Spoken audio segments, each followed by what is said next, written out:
The latest news break that we are getting in right now. United opposition staged a walkout while the Prime Minister was speaking. Rahul Gandhi, who was there in Lok Sabha alongside Gaurav Gogoi, who refused the right to reply on the floor of the Lok Sabha. Why did he do that? Well, it seems there were three questions that he had posed right in the beginning where he mooted the no confidence motion, and that was unanswered. The latest that we are getting in is that after the walkout, the Congress outside held a quick press brief. Let's listen in to what Gaurav Gogoi said. He was to reply. He had the right to reply after the Prime Minister's speech and the Prime Minister's explanation and reply to the no confidence motion. He refused that. There was no opposition member in Parliament. And in any case, the BJP have the strength of numbers and it did not even quite need its allies. But where the united opposition is concerned, after the walkout, Gaurav Gogoi refusing the right to reply but speaking outside Parliament. Listen in to what Mr. Gogoi said. पिछले 3 दिनों से मणिपुर के लोग भी सोच रहे हैं कि भाजपा के कितने सारे सांसदों ने भाषण रखा, भाजपा के कितने सारे मंत्रियों ने भाषण रखा। मणिपुर का भी एक सांसद केंद्रीय मंत्री है, मणिपुर का दूसरा सांसद एक अच्छा वक्ता है। मैंने बार बार गुहार लगाया, अध्यक्ष महोदय, ये दोनों सांसद सत्ता पक्ष के हैं, मेरे दल के नहीं पर मेरे भाई हैं। आज इनको तो बोलने का मौका दो, इनकी तो आवाज हम सुने, मणिपुर की आवाज तो हम सुने, लेकिन मणिपुर के सच्चाई को भाजपा छुपाना चाहती थी और इसीलिए इन मणिपुर के बेचारे 2 सांसदों का हाथ मुंह आज बंद करके रखा है, उनके मुंह पर ताला है। इसलिए करना पड़ा कि प्रधानमंत्री जी आज भी मणिपुर के मुद्दे पे नीरव रह गए। तो नीरव रहने के चलते मैंने सोचा कि नया नीरव मोदी को देखने में क्या फायदा है, क्योंकि मोदी जी नीरव रहते हैं, तो इसलिए इनके बात सुनने में क्या फायदा होगी, क्या जरूरत क्या है, क्योंकि उनकी दरबारियों ने सारे बात कर चुके हैं। मोदी जी जिस बातों को दोहराते हैं उनकी दरबारियों ने सारे कुछ कर चुके हैं। तो इसका मतलब ये है, मोदी खुद कहते हैं कि सारे देश उनके साथ है, सारे देश की विश्वास उनके साथ है, लेकिन फिर कांग्रेस की डर उनको सताता है, कांग्रेस की डर उनको सताते हैं। इसका मतलब मोदी जी पे खुद अपने पे ही उनका विश्वास घट रहे हैं। कल 1.5 घंटा हम सुने, शांति से सुने, और हमारी अपेक्षा थी कि भारत के प्रधानमंत्री मणिपुर के बारे में कुछ बोले और जो प्रश्न हमने उठाए उसके बारे में कुछ टिप्पणी करे, लेकिन ऐसा कुछ नहीं आया। 1.5 घंटे में 1 घंटा और 25 मिनट सिर्फ इंडिया पे बोलते रहे। You all walked out. Yes, of course we walked out. We should have walked out an hour earlier. The Prime Minister spoke for an hour and 40 minutes without mentioning Manipur. It's an absolute shame. He's talked rubbish for an hour and 40 minutes. The no confidence motion is in Manipur. The nation is wanting to hear him. The man hasn't gone there. He hasn't come to the house for the past 3 days. And he's coming today and he's spoken for an hour and a half, wasted all our time. I mean, we don't have the whole evening to waste to listen to him sit and lecture us on all his sermons. You called it crime against humanity, ma'am. It is a crime against humanity. Read the Rome Statute of the ICC. It tells you that rape and sexual violence, when carried out in a widespread and systematic way, is classified as a war crime and a crime against humanity. That's what I quoted, and that's exactly what's happening in Manipur. Are you disappointed by the Prime Minister? No, he's ceased to disappoint us. We know what he's worth. It was in 2019 he might have disappointed us. Now, if he did something else, it would probably shock us. So why did you all walk out and were you disappointed? The debate about who is the greatest spinner in India ended today. It is not Bishan Singh Bedi, it is not Irapalli Prasanna, it is not Chandrasekhar, it is not Venkat Raghavan, it is not Anil Kumble, it is not Ravichandran Ashwin. The greatest spinner is this BJP government headed by the Honorable Prime Minister Narendra Modi. It is a total spin and hyperbole speech there. Did not address the issue of the day. The issue of the day is Manipur. We have been forced to bring a no confidence motion in order to force the Prime Minister to come to the floor of the House so you would address about Manipur.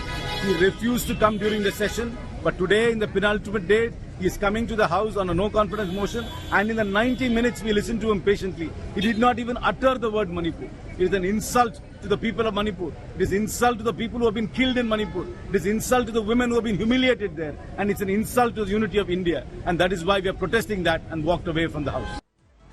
Opposition walked out saying that the Prime Minister for at least 1 hour 40 minutes did not speak on Manipur. There were 3 questions raised by the opposition. Question 1, why didn't the Prime Minister visit Manipur? Question 2, why did he break his silence after only 80 days? Question 3, why hasn't he sacked the Chief Minister Biren Singh? The opposition says none of the 3 questions were answered. But I want to bring in our National Affairs Editor Rahul Srivastav, who's joining us right now from the news studio. Rahul, the fact is, all of that could have been encapsulated by Gaurav Gogoi with the right to reply. Why would the Congress refuse the right to reply?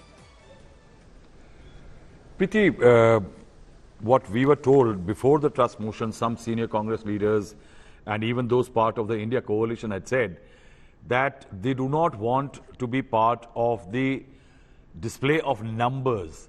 They didn't want to reach the trust vote to reach, no trust vote to reach a point where there was a vote, and the NDA could eventually display its numerical strength and go at post-parliament session, go out in the country and say that the sense of the House lay with them. And eventually, in the absence of the opposition, or large part of the opposition, you find that there was a voice vote. And a voice vote does not display any kind of numerical strength. And I think that's what the strategy was.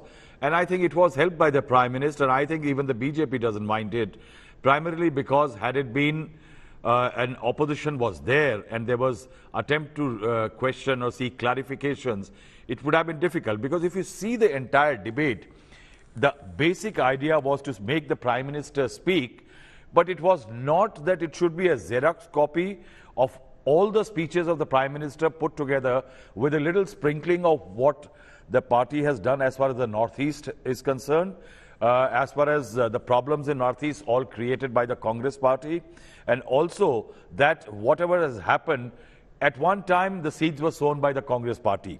Apart from that, a bit on the comments made by various leaders, say especially even Rahul Gandhi, or the kind of political charge Rahul Gandhi has been mounting since the Bharat Jodo Yatra in terms of speaking in terms of that Mohabbat ki Dukaan. So what the Prime Minister has eventually created is a template for his party, cadres, the NDA and others, is the Ghamandiya Alliance, that is for India, the Ghamandiya Alliance. Instead of Mohabbat ki Dukaan, there is a counter, Loot ki Dukaan, Jhoot ka Bazaar. There is a template of dynasty, corruption and others.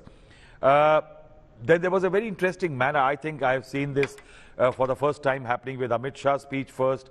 The Prime Minister talking about how states have expressed a sense of no confidence in the Congress party, how the Congress party has no confidence in institutions in India, be it banking, LIC, HAL and others, basically going back to the Rafale charge last time around, and also that how Anil Ambani's company got charged contracts, which are eventually going to hurt the interest of HAL, the Indian subsidiary for manufacturing aircraft and aircraft parts.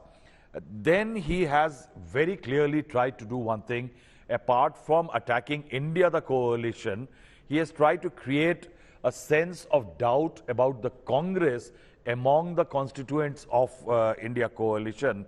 And if you see the sum total, I think of the Prime Minister's speech, apart from an appeal for peace, apart from a promise that the Northeast region, including the Manipur, is a jigar ka tukda, is his sense of empathy towards the people, an attempt to say that the government is trying to create solutions.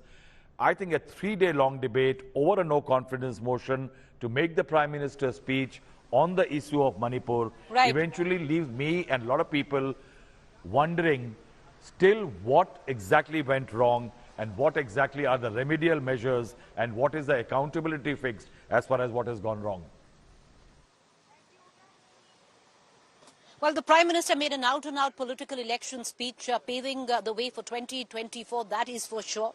Whether he touched upon Manipur very briefly, the 3 questions that were raised on why the Prime Minister did not go to Manipur? Why was he silent for 80 days and only break his silence after 80 days? And why he did not sack the Chief Minister of Manipur, Biren Singh? All three questions went unanswered, at least in the Prime Minister's speech. But what has happened, viewers, the no confidence motion mooted by the united opposition has been thrown out of the House. It has been completely slammed out, if one would suggest, now moving on to the war of perception. The no confidence motion defeated, but what about the war of perception? We'll only know days to come. The Prime Minister did end with suggesting, and that's also been the train of thought of many political analysts, could the opposition have been better prepared? With that, we're going to go into a quick break. Do stay with us. Keeping the focus on getting you the newsmakers on the second no confidence motion that was defeated on the floor of the House today, paving the way possibly for election 2024.